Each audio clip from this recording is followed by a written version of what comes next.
Update po sa bahay na pinipinturahan. Ayan po, magulo pa rin. At ito po, hindi pa tapos.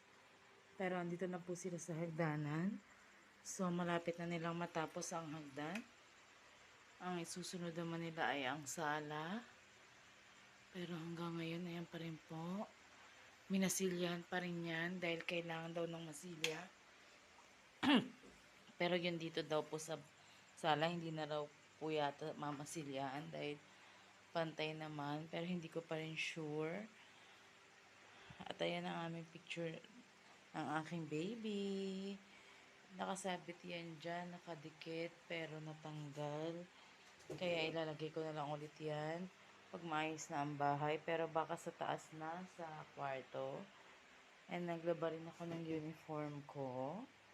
Ayan po, sinampay ko na dyan para matuyo. Kasi madumi yung pinagdikitan ko. Sorry po. Huwag niyo na pong pansinin. Wala na po ako iba mapagsampayan. Then, ayan, madumi yung sahig dahil nga po sa alikabok. Pero after naman po na magawa ito, at after po masilyahan yan at matapos yung pintura, ay magiging okay na rin naman po. Maglilinis na po kami agad ng bahay. Mag-aayos. Dahil nga po napakagulo ng bahay. Ayan po. At madumi pa. Pero hopefully po, sana matapos ang ginagawa dito sa bahay bago po mag-birthday ang aking baby. Para po maging maayos naman ang handa namin. Hopefully po.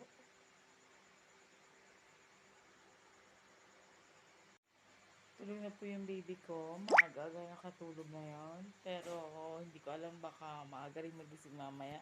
Mauna pa sa akin magising.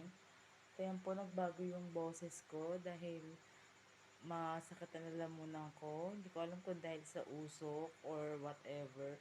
Pero bukas iinom ko na magagargle ako ng maligamgam na tubig na may asin at suka. Sa ngayon, hindi muna. Papakiramdaman ko muna kung mawawala ba yung boses ko. Ito ang pinaka-importante sa akin dahil ako ay isang field representative po.